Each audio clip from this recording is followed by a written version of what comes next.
A heartfelt morning to one and all present here. It is an honor to extend a very warm welcome to the gracious gathering who have allocated time in their busy schedules to be present here and enhance the importance of the day. We feel greatly elated and humbled to welcome our chief guest for the day, Shri Om Prakash Sharma ji.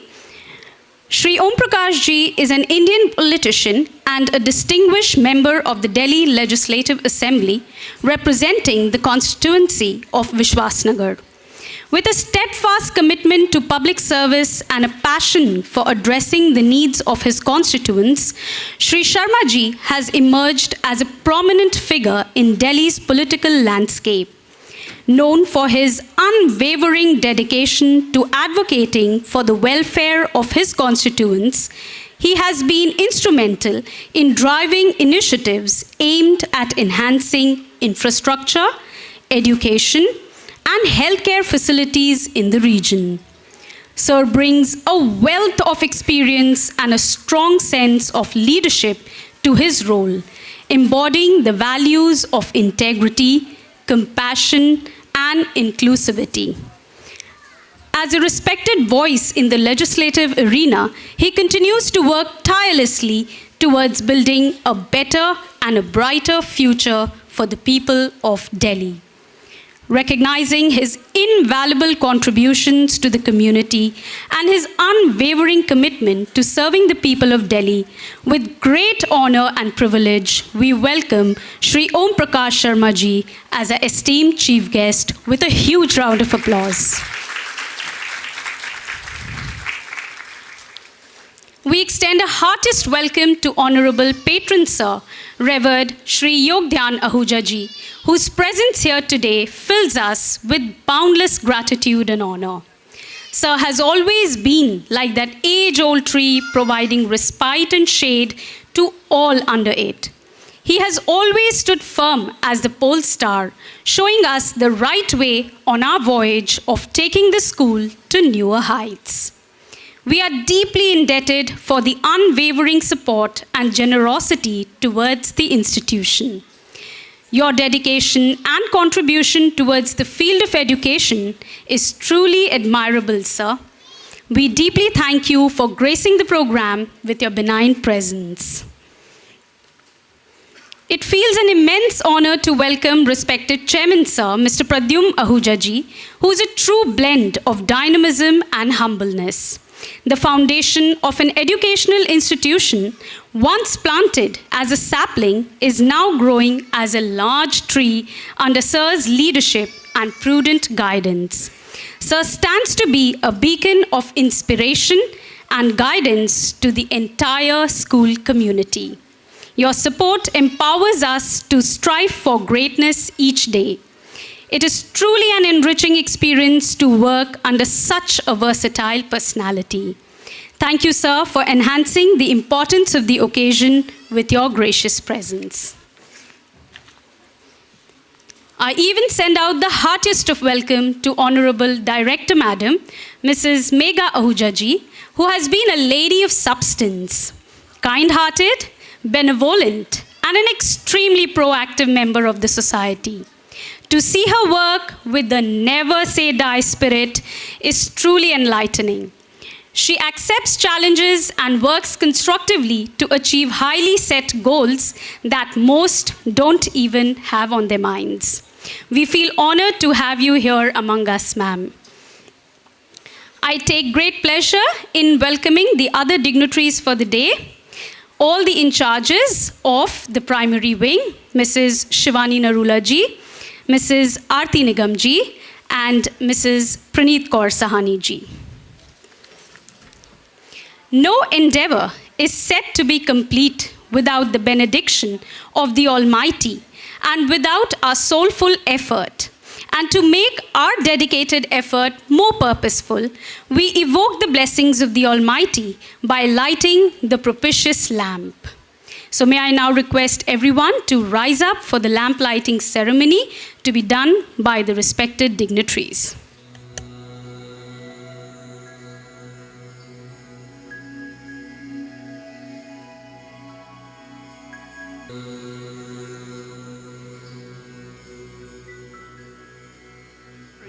is a tale of constant adaptation, revision, and change. Vivekanand School too has voyaged for 45 long years, still running head high and roots laid deep. In order to skillfully face the challenges of life, Vivekanand School has been sowing the seeds of readiness and mettle within all students to face any and everything in the long run. Our school song inspires all the Vivians to inculcate the best values of life, to move ahead in the right direction with positivity in heart and conviction in mind are our stalwarts that are clearly echoed in the lyrics of our school song, which will now be presented by our school choir. May I now request all to rise up as a mark of respect for the school song.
Thank you, children, for such a tuneful embracement. Vivekanand School has been working tirelessly in different genres and preparing its children to face the bigger challenges of life. This temple of knowledge prepares them to excel in all fields, be it academic or co-curricular activities. This holistic development ensures expansive and sweeping success for the budding Vivians. Students here are provided with an exposure to a plethora of activities, skills, and knowledge which prove to be a vital tool to be successful in the advanced years of life. So let's take a sneak peek into the school's meritorious and well-structured functioning. Presenting to you the school video. The day begins with an ignition of spiritual fervor in our hearts. A foundation so meaningful and rewarding to create a timeless bond. Our school school cherishes an instinct, Rapes a trust, Studies a mission and nurtures a dream. A dream of deepening roots and broadening vision. The spirit of Vivian, a beautiful, intangible feeling that runs so bone deep. We learn to do and enjoy things done mindfully interspersed with fun, interesting twists and turns, amazing vistas, and ingenious connections. We grow in an atmosphere of incentivized learning and participation. Every year, our academic results and excellence makes us the proud Excelsiors.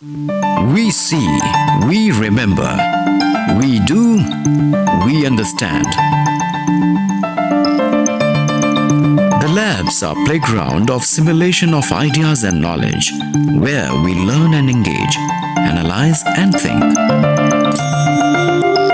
Our scientific skills, logical reasoning and aptitude resonate with energy and experimentation, wherein a taste and fervor of all intricacies involve a voluminous participation.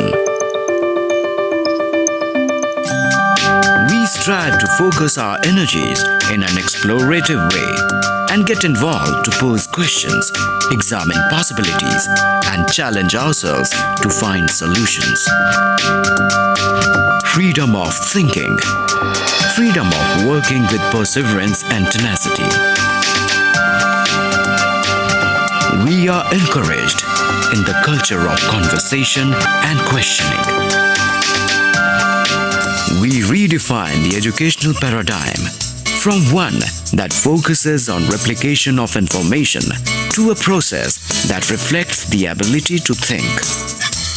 We explore, experiment, and enhance our progressive lateral thinking. For us, Vivian Sports is a way of integrating body and mind, heart and soul. Varied sports provide us an opportunity to embrace the benefit of health and fitness, alongside developing our sporting spirit and displaying physical prowess.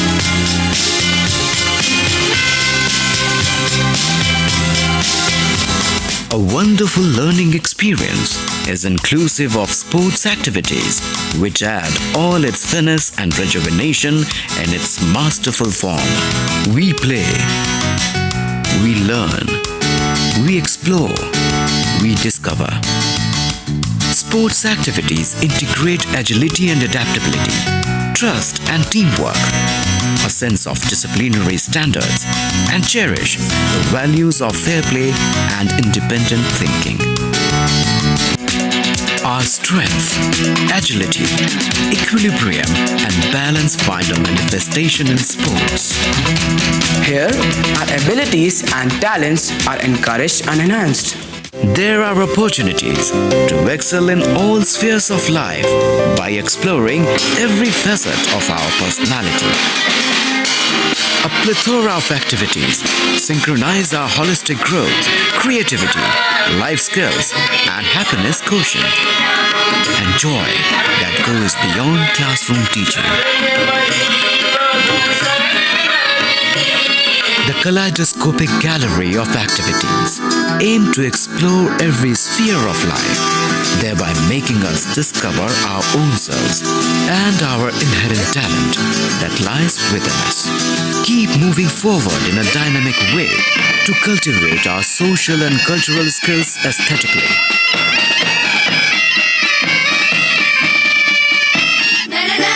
Life here is reverberation and pulsating always. The vibrant and lovely journey has been truly a milestone, integrating a wholesome personality in a nurturing environment. We are taught to be confident, inquisitive, and independent-minded. We are inspired by the visionary leaders for innovating change.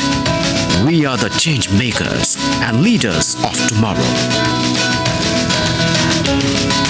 I've heard about your school, that it's a very, very good school. But see is believe, it's one of the very best schools in the region. We imbibe this spirit of internationalism, we believe in the ideology of Vasudhaiva Kutumbakam. We Vivians are the global citizens. We connect in the spirit of true compassion in our commitment towards the society. For us, changing mindsets means changing lives. We learn a lot to emphasize giving with dignity and valuing our resources by participating in community services for the underprivileged. And we take a bow and salute our mentors for inspiring us to be the Excelsiors, bequeathing the rich legacy for generations in the years that follow. We are proud Vivians. We will always enjoy the success of others. We will work with integrity and succeed with integrity. And we will work to bring glory to the nation.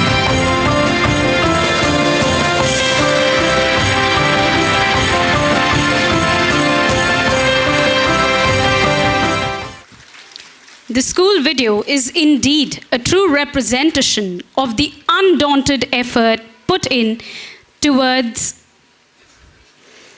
enriching the Vivians holistically. With such a distinguished personality amidst us, I would take the opportunity of welcoming our respected dignitaries to felicitate Honorable Om Prakash Sharma ji.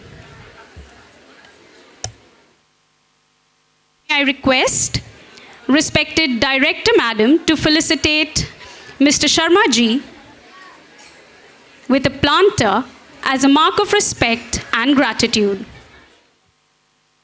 And sir, to felicitate Sharma ji with a shawl as a mark of honor and respect.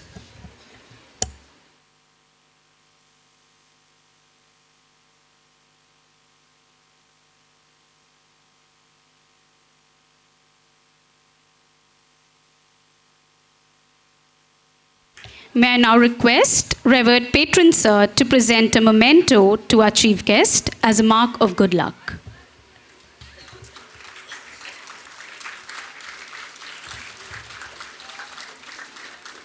Sri Ram, an incarnation of Lord Vishnu, who came down to the earth for the destruction of Ravan, stands to be the perfect figure who exemplifies the heights of perfection a human being can achieve.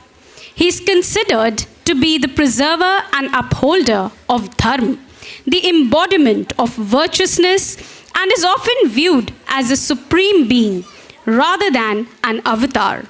His life, as told in the Ramayana, is something to idealize and forms a fountain of inspiration for all. The Ramayana, a Sanskrit epic, has always remained to be a part of each Indian child's memory of storytelling sessions with their parents or grandparents.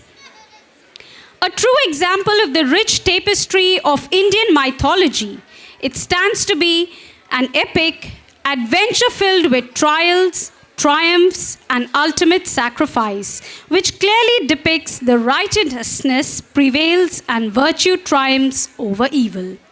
It spells out the timeless message of courage, brotherhood, integrity, and fraternity. So let's move ahead and experience the beautiful spectacle to be presented through the Ram Stuti that depicts the moral and physical qualities of the Maryada Purushottam, Sri Ramji, followed by an immersive experience with our compelling drama adaptation of the timeless classic Ramayana. जोर से बोलेंगे जय श्री राम श्री राम श्री राम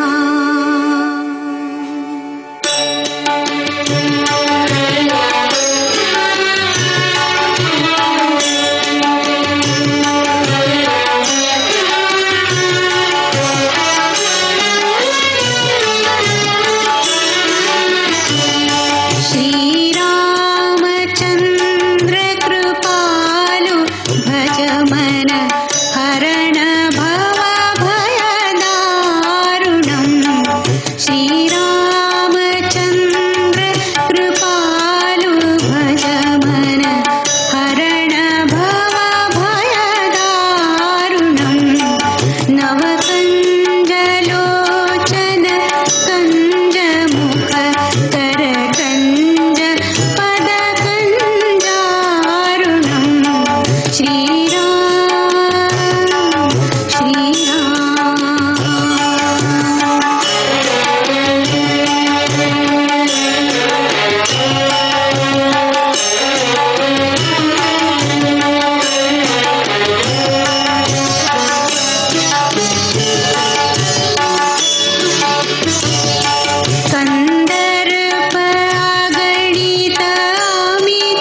मस्ती की। मेरा homework भी नहीं हुआ था पर मैम ने मुझे गुस्सा भी नहीं किया। चलो चलो रिंगा रिंगा रोजेस खेलते हैं। चलो चलो। Ringa ringa roses pocket full of posies, hush a hush a we all fall down. चलो चलो आज हम सब कुछ नया खेल खेलते हैं। पर हम कौन सा खेल खेलेंगे? क्या आज हम सब राजा रानी और मंत्री का खेल खेले? अरे वाह, फिर तो बहुत मजा आएगा। मैं तो राजा बनूंगी, राजा, और राजा के कपड़े पहनूंगी। तुम राजा क्यों बनोगे? मैं भी तो राजा बन सकती हूँ। क्यों? तुम दोनों क्यों बनोगे? मैं राजा बनूंगा। नहीं, मुझे राजा बनना है। मैं बनूंगा। मैं बनूंगी। नहीं, मैं ही अरे बनूंगा। सुनो, मैंने राजा रानी का खेल खेलने के लिए कहा है, इसलिए मैं ही राजा बनूंगा और तुम सब मेरे मंत्री बनोगे। नहीं, तुम हमेशा ऐसे ही करते हो खेल में भी। सबसे पहले अपनी बारी रखते हो। बिल्कुल नहीं, मैं ही राजा बनूंगी। नहीं, मुझे राजा बनना है। मैं ही बनूंगी। पर राजा का नाम क्या होगा? मैं भी तो राजा बन सकती हूँ ना। कोई मुझे भी तो राजा बना दो प्लीज। राजा तो मैं ही बनूंगा, और वो भी राजा राम। राजा राम? हाँ, राजा राम। नहीं, मुझे राजा राम बनना है। मैं बनूंगी राजा राम।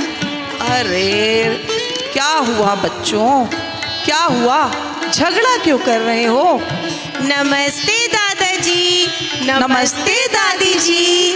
जीते रहो, खुश रहो। अच्छा बच्चों, अब यह बताओ झगड़ा किस बात पे कर रहे हो? दादाजी, आज हम सब राजा रानी का खेल खेलना चाह रहे हैं। कौन सा खेल? दादी जी, हम राजा और रानी का खेल खेल रहे हैं, और यह बोल रहा है कि यही राजा बनेगा। पर तुम लोग किस राजा के बारे में झगड़ा कर रहे हो? दादी, मैं राजा राम बनने के लिए बोल रहा हूँ। दादी जी, आजकल सब लोग राम राम बोल रहे हैं, शायद इसलिए ये राजा राम बनना चाहता है। वो तो ठीक है, पर क्या तुम सब राम जी के बारे में कुछ जानते भी हो? नहीं दादाजी, हम तो रोज सबके मुंह से राम राम राम राम यही सुन रहे हैं। हाँ, सभी लोग राम राम ही बोल रहे हैं। तो आओ बच्चों, मैं तुम सबको राम जी के बारे में बताता हूँ। चलो चलो, मजा आएगा। दादाजी कहानी सुनाएंगे। हाँ, मजा चलो चलो आएगा। चलो चलो। दादाजी, पहले आप हमें राम जी के घर यानी अयोध्या के बारे में कुछ बताइए ना। हाँ हाँ, आजकल हम अयोध्या के बारे में बहुत सुन रहे हैं दादाजी। बिल्कुल, इसीलिए पहले अयोध्या के बारे में जानना जरूरी है। तो चलो बच्चों, मैं तुम सबको अयोध्या का इतिहास बताता ही नहीं, दिखाता भी हूँ। चलो मेरे साथ।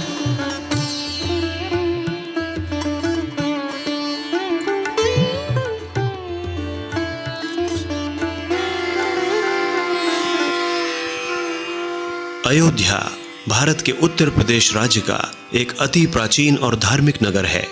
यह पवित्र सरयू नदी के तट पर बसा हुआ है। माना जाता है कि इस नगर को मनु ने बसाया था और इसे अयोध्या नाम दिया, जिसका अर्थ होता है अयुद्ध, अर्थात जहां कभी युद्ध न हो। इसके अलावा इसे प्राचीन काल में कौशल देश के नाम से भी जाना जाता था। पौराणिक मान्यताओं के अनुसार अयोध्या में सूर्यवंशी और रघुवंशी राजाओं का राज हुआ करता था, जिसमें आगे चलकर भगवान श्री राम ने अवतार लिया था।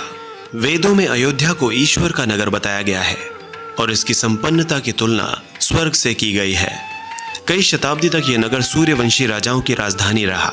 अयोध्या में ही जन्मे भगवान श्री राम को विष्णु जी के 7वें अवतार के रूप में जाना जाता है। वर्तमान अयोध्या के प्राचीन मंदिरों में सीता रसोई तथा हनुमानगढ़ी मुख्य है। कुछ मंदिर 18वीं तथा 19वीं शताब्दी में बने थे, जिनमें कनक भवन, नागेश्वर नाथ तथा दर्शन सिंह मंदिर दर्शनीय है। शहर के पश्चिमी हिस्से में स्थित रामकोट अयोध्या में पूजा का प्रमुख स्थान है। यहाँ भारत और विदेश से आने वाले श्रद्धालुओं का साल भर आना जाना लगा रहता है। मार्च अप्रैल में मनाया जाने वाला रामनवमी पर्व यहाँ बड़े उत्साह और धूमधाम से मनाया जाता है। अयोध्या को भगवान राम की नगरी कहा जाता है। मान्यता है कि यहाँ हनुमान जी सदैव वास करते हैं। इसीलिए अयोध्या जाकर भगवान राम के दर्शन से पहले भक्त हनुमान जी के दर्शन करते हैं। यहाँ का सबसे प्रमुख हनुमान मंदिर हनुमानगढ़ी के नाम से प्रसिद्ध है। यह मंदिर राजद्वार के सामने ऊंचे टीले पर स्थित है। कहा जाता है कि हनुमान जी यहाँ एक गुफा में रहते हैं और राम जन्मभूमि और रामकोट की रक्षा करते हैं। मान्यता है कि हनुमान जी को रहने के लिए यही स्थान दिया गया था। प्रभु श्री राम ने हनुमान जी को यह अधिकार दिया था कि जो भी भक्त मेरे दर्शनों के लिए अयोध्या आएगा उसे पहले तुम्हारे दर्शन करने होंगे। यहाँ आज भी छोटी दीपावली के दिन आधी रात को संकट मोचन का जन्म दिवस मनाया जाता है। लंका से विजय के प्रतीक के रूप में लाए गए निशान भी इसी मंदिर में रखे गए हैं, जो आज भी खास मौके पर ही बाहर निकाले जाते हैं और जगह जगह पर उनकी पूजा अर्चना की जाती है। 5 अगस्त 2020 को अयोध्या में बनने वाले विशाल और भव्य राम मंदिर का शिलान्यास किया गया। तो बच्चों, देखा आपने राम जी की अयोध्या के बारे में? तो मेरे साथ बोलो जय श्री राम, जय श्री राम। श्री राम। दादी, मुझे तो यह देखकर बहुत हैरानी हो रही है। हाँ, कैसे सबने राम जी को लाने के लिए अपना योगदान दिया। तभी तो मैं कह रहा था कि मुझे राजा राम बना दो। बेटा, श्री राम के चरित्र को निभाना इतना आसान नहीं है। दादाजी, आपने हमें अयोध्या नगरी के बारे में बहुत सी बातें बताई, पर मुझे अभी भी कुछ पूछना है। पूछो बेटा। तो रुक, मैं पूछती हूँ। दादाजी, मुझे भी राम जी के बारे में जानने की बड़ी रुचि हो रही है। मैं ये पूछना चाहती हूँ कि राम जी का जन्म कैसे हुआ और उनका बचपन कैसा था। बचपन में वो कैसे थे?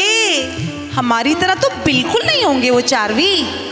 हाँ बेटा, श्री राम कथा में राम जी के जन्म का सुंदर विवरण है। तो दादी जी बताइए ना, बहुत उत्सुकता हो रही है जानने की। तो ठीक है, अब हम तुम्हें आगे की कहानी सुनाएंगे। सुनो जी, आप शुरू करो। अरे, राम जन्म की कहानी तो तुम ज्यादा अच्छी बता सकती हो। नहीं नहीं, आप सुनाइए ना। अरे, मैं कह रहा हूँ तुम सुनाओ, ज्यादा अच्छी तरह सुना सकती हूँ। चलो, हम दोनों ही मिलकर सुना लेंगे। अरे, अब आप लोग भी हमारी तरह लड़ने लग गए। नहीं बेटा, मैं तो इसलिए कह रहा हूँ क्योंकि रोज तुम्हारी दादी रामायण का पाठ करती है। ठीक है, मैं सुनाती हूँ। प्राचीन काल की बात है। सरयू नदी के किनारे कौशल नामक एक राज्य था। कौशल राज्य की राजधानी थी अयोध्या, जिसके राजा का नाम था दशरथ। राजा दशरथ की 3 रानियां थीं, कौशल्या, केकई और सुमित्रा। परंतु बहुत समय से उनकी कोई संतान नहीं थी, जिसके कारण उन्हें उत्तराधिकारी की कमी हमेशा सताती थी। दादी, यह उत्तराधिकारी क्या होता है? बेटा, उत्तराधिकारी का अर्थ बहुत बड़ा है, जिसको समझने के लिए तुम्हें थोड़ा और बड़ा होना पड़ेगा। इस विषय में राजा दशरथ ने ऋषि वशिष्ठ से परामर्श किया, तो ऋषि वशिष्ठ ने उन्हें पुत्र कामेष्ट यज्ञ करने की बात कही। ओम अग्निदेवाय नमः। ओम अग्निदेवाय नमः। ओम अग्निदेवाय नमः। तभी अग्निदेव प्रकट होते हैं। प्रणाम अग्निदेव, प्रणाम। हे राजन, मैं आपके यज्ञ से प्रसन्न हूँ। जिस इच्छा से आपने यह यज्ञ करवाया है, उसके फलस्वरूप मैं आपको यह अमृत कलश प्रदान करता हूँ। आप इसका सेवन अपनी 3 रानियों को करवा दीजिए। जैसी आपकी इच्छा प्रभु। राजा, 3 रानियों को वह अमृत कलश प्रदान करते हैं। तीनों रानियां अमृत का सेवन करती हैं। इस प्रकार राजा का यज्ञ पूर्ण होता है और सभी अग्निदेव को प्रणाम करते हैं। प्रणाम अग्निदेव, कल्याण हो। यज्ञ के बाद राजा दशरथ के यहाँ पुत्र हुए। कौशल्या से श्री राम, कैकेयी से भरत और सुमित्रा से लक्ष्मण जी और शत्रुघ्न जी। दादाजी, जब राम जी पैदा हुए थे तो क्या वहाँ के लोगों ने भी सेलिब्रेट किया था? हाँ बेटा, बिल्कुल किया था। कैसे सेलिब्रेट किया था, बताइए ना प्लीज। हाँ बेटा, पूरी अयोध्या खुशी से झूम उठी। जब राम जी का जन्म हुआ, हर तरफ खुशी का वातावरण था। तो राजा दशरथ ने अपने महल में उत्सव का आयोजन करवाया।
राम जन्म के पश्चात अयोध्या में चारों तरफ प्रसन्नता का वातावरण था।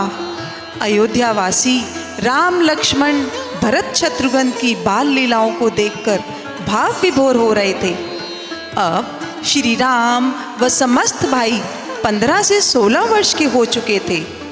आरंभ में वे शिक्षा, शस्त्र और शास्त्र आदि का ज्ञान ले रहे थे। उन्होंने कई राक्षसों व दैत्यों का भी वध किया और बचपन में ही उन्होंने बड़ी शक्तिशाली राक्षसी ताड़का का भी वध किया। इसके फलस्वरूप एक दिन ऋषि वशिष्ठ राजा दशरथ के महल में आते हैं। दशरथ व तीनों रानियां और राम लक्ष्मण दरबार में खड़े थे।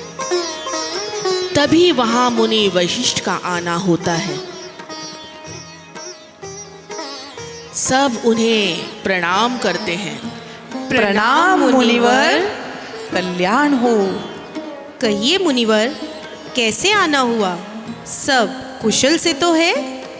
सब कुशल से है, किंतु किंतु क्या मुनिवर? आज्ञा दें, हम क्या कर सकते हैं?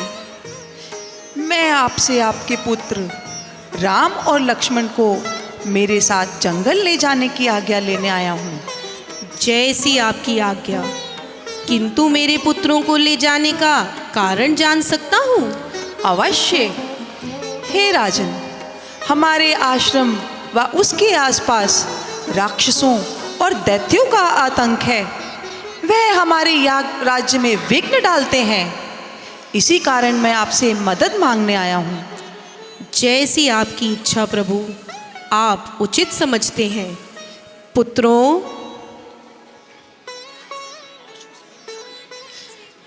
जी पिताश्री। पुत्रों, मुनिवर के साथ प्रस्थान करो और दैत्यों व राक्षसों का वध कर अपने शस्त्र शास्त्र को साबित करो। जी पिताश्री। तीनों माताएं विचलित हो जाती हैं। तभी कौशल्या माँ दशरथ जी के पास आती हैं। हे राजन, कृपया मुझे कुछ कहने की अनुमति दें। कहिए रानी, क्या कहना चाहती हैं? राजन, मेरे पुत्र अभी बहुत छोटे हैं। वह कैसे जंगल में दैत्य राक्षसों व जंगली जानवरों का सामना करेंगे? हे रानी, आप तनिक चिंता ना करें। मुनि विश्वामित्र के संरक्षण में आपके पुत्र सुरक्षित हैं। आप निश्चिंत रहें। राम व लक्ष्मण तथा दोनों मुनि जंगल की ओर प्रस्थान करते हैं। ओम स्वाहा, ओम स्वाहा, ओम स्वाहा। आश्रम में सभी यज्ञ कर रहे हैं। स्वाहा। तभी वहाँ श्री राम, लक्ष्मण जी और गुरु विश्वामित्र का आना होता है।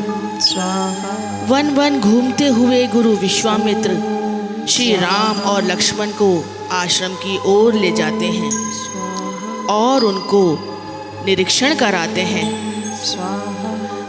उनको आदेश देकर वो वहाँ से चले जाते हैं। प्रभु राम और लक्ष्मण जी मुनियों की रक्षा हेतु तत्पर हैं। आश्रम में सभी यज्ञ कर रहे हैं। तभी वहाँ राक्षसों का आक्रमण होता है।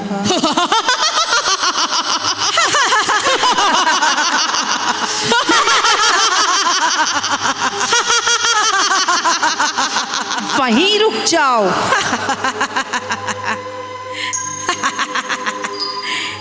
अरे बालक, हमें रोकता है? आप ऋषियों के यज्ञ में विघ्न क्यों डाल रहे हो? अब तू रोकेगा हमें? हाँ हाँ, हम रोकेंगे तुम्हें।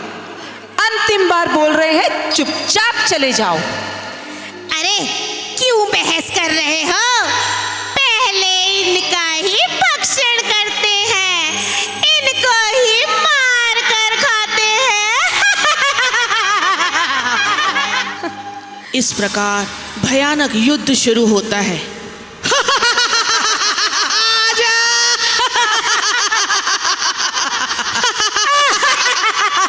कुछ मारे जाते हैं और कुछ भाग जाते हैं।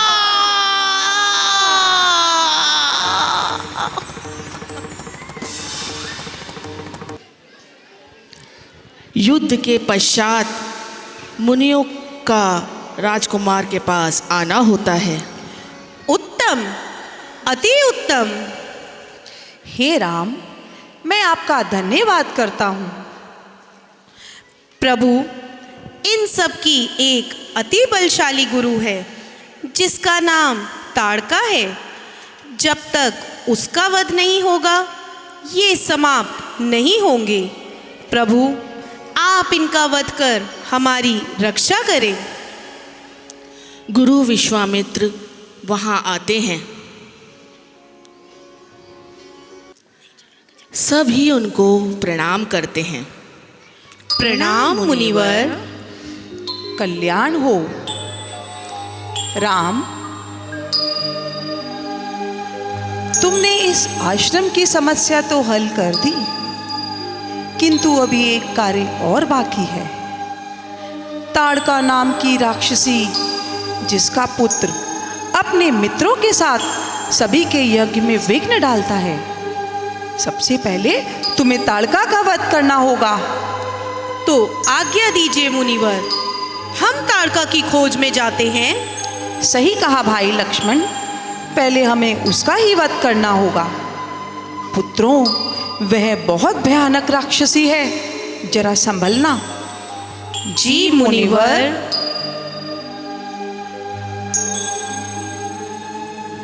दोनों राजकुमार ताड़का की खोज में निकल जाते हैं।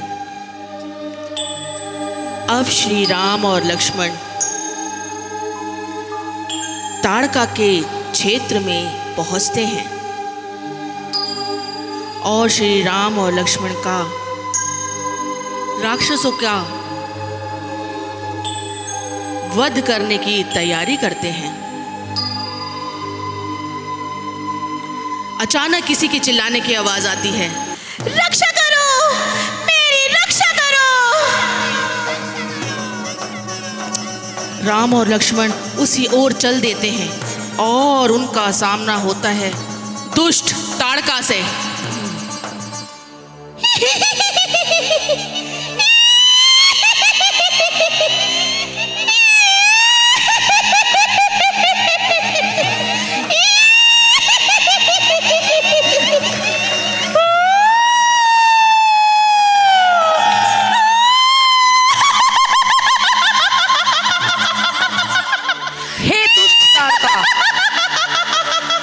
छोड़ दो मुनिवर को। तू कौन है जो मुझे ललकार है?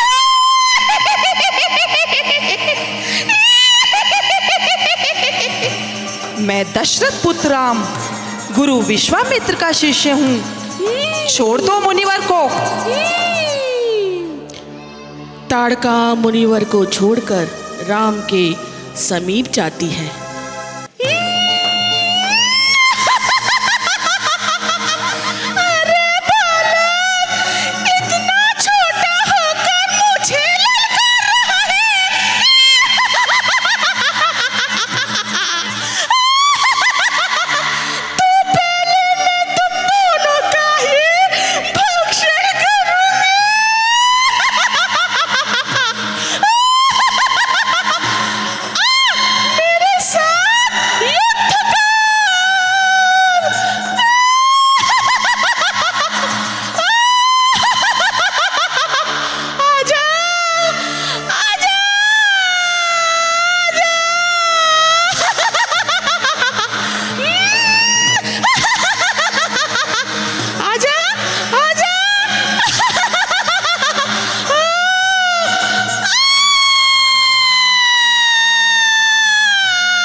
अरे वाह, कितने बलशाली थे प्रभु राम व लक्ष्मण जी।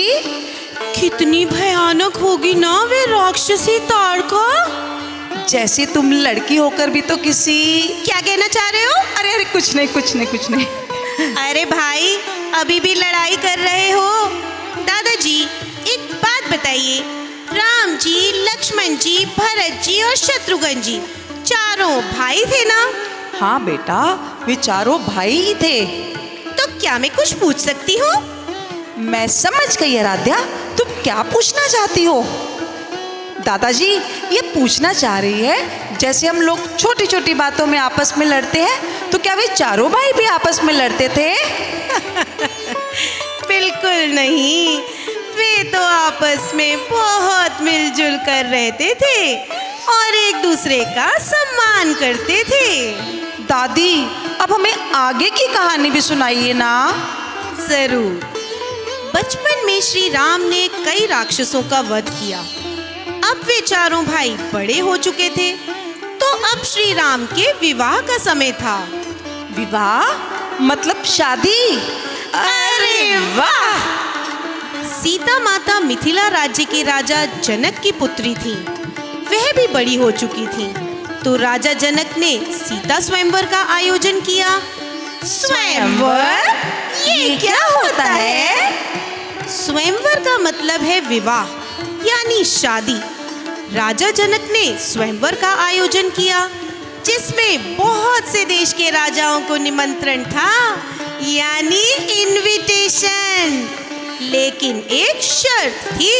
शर्त? हाँ, सीता जी का विवाह किसी के लिए भी आसान नहीं था। राजा जनक ने यह शर्त रखी कि जो भी कोई शिव धनुष में प्रत्यंचा चढ़ाकर उसे तोड़ देगा, वही सीता से विवाह करेगा। मतलब वह प्रभु शिव का धनुष था और उस पर प्रत्यंचा चढ़ाना कोई आसान काम नहीं था। तो फिर क्या हुआ दादी? तो क्या किसी भी राजा से वह शिव धनुष नहीं टूटा और प्रभु राम ने तोड़ दिया? हाँ, तो फिर क्या? प्रभु श्री राम ने शिव धनुष पर प्रत्यंचा चढ़ाकर उसे तोड़ दिया। ये उसके बाद क्या हुआ? उसके बाद वह हुआ जिसके लिए श्री राम जी ने जन्म लिया था। मतलब बेटा, श्री राम के विवाह के बाद चारों भाइयों का भी विवाह हुआ और अब सब हंसी खुशी रहने लगे। दादाजी, जब राम जी का विवाह हो गया था, वह भी एक साथ सभी भाइयों का, कितना अच्छा वातावरण रहा होगा ना उस वक्त। सच में आराध्या, काश मैं भी शादी में होती। दादाजी, मेरे मन में एक प्रश्न उठ रहा है। हाँ, शायद मैं भी वही पूछना चाह रहा हूँ जो तुम पूछना चाह रहे हो। अरे तो फिर समस्या क्या है? पूछो बच्चों, क्या पूछना चाहते हो? दादाजी, जब चारों भाई बड़े हो गए थे, तो जैसा कि नॉर्मल बात है, जब पापा बूढ़े हो जाएंगे तो मैं काम करूंगा। तो जब राम जी और सारे भाई बड़े हो गए थे, तो राजा दशरथ जी ने राम जी को राजा तो बनाया ही होगा ना। तो क्या उसके बाद राम जी राजा बन गए थे अयोध्या के? बेटा, बस यहीं से तो असली रामायण शुरू होती है। मतलब बेटा, राम जी और चारों भाइयों के विवाह के बाद अयोध्या में चारों तरफ खुशी का वातावरण था और राजा दशरथ ने श्री राम को अपना राज्य सौंपने की बात कही, लेकिन विधि को कुछ और ही मंजूर था। मतलब क्या हुआ था दादाजी? एक दिन दासी मंत्रा रानी कैकेयी के कक्ष में जाती है। राजा के निर्णय से सब प्रसन्न थे, किंतु कैकेयी की मुंह लगी दासी मंत्रा को ये ना भाया। वह रानी कैकेयी के कक्ष में पहुंचती है और ऐसा षड्यंत्र रचती है जिससे अयोध्या में दुख के घनघोर बादल छा गए। अरे रानी, क्या ये सजने का समय है, जबकि पूरे राज्य में दुर्भाग्य के बादल मंडरा रहे हैं? अरे पगली, यही तो समय है। कल मेरे राम का राज तिलक है। यही से तो तेरे दुर्भाग्य की शुरुआत होती है। क्या बोल रही है?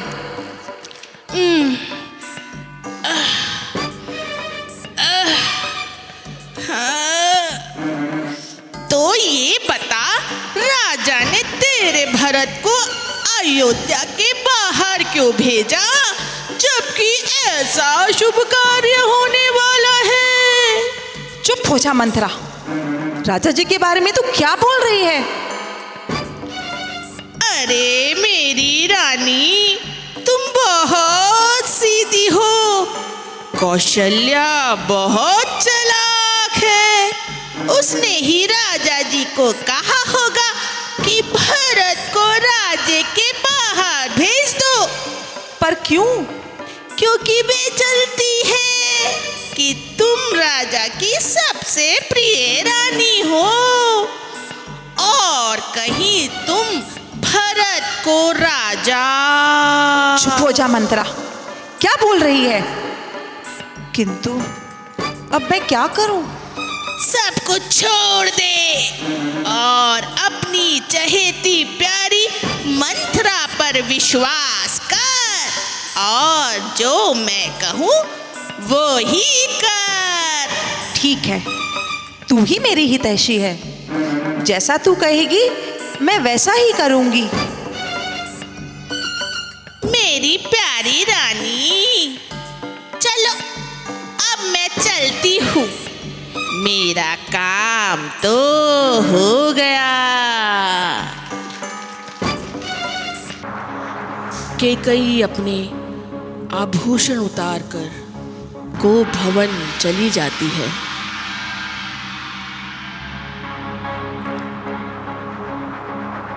राजा दशरथ का गोप भवन में आना होता है।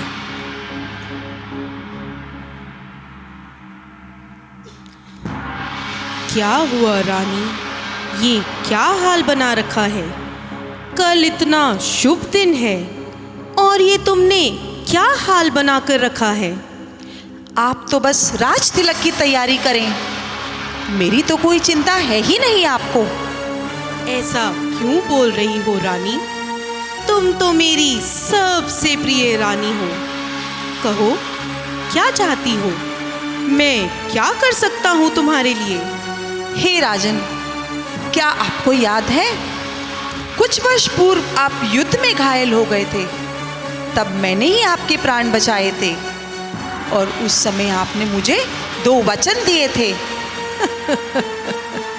हाँ हाँ, मुझे याद है, तभी तो तुम मेरी प्रिय हो। दो क्या, चाहे जितने वर मांग लो।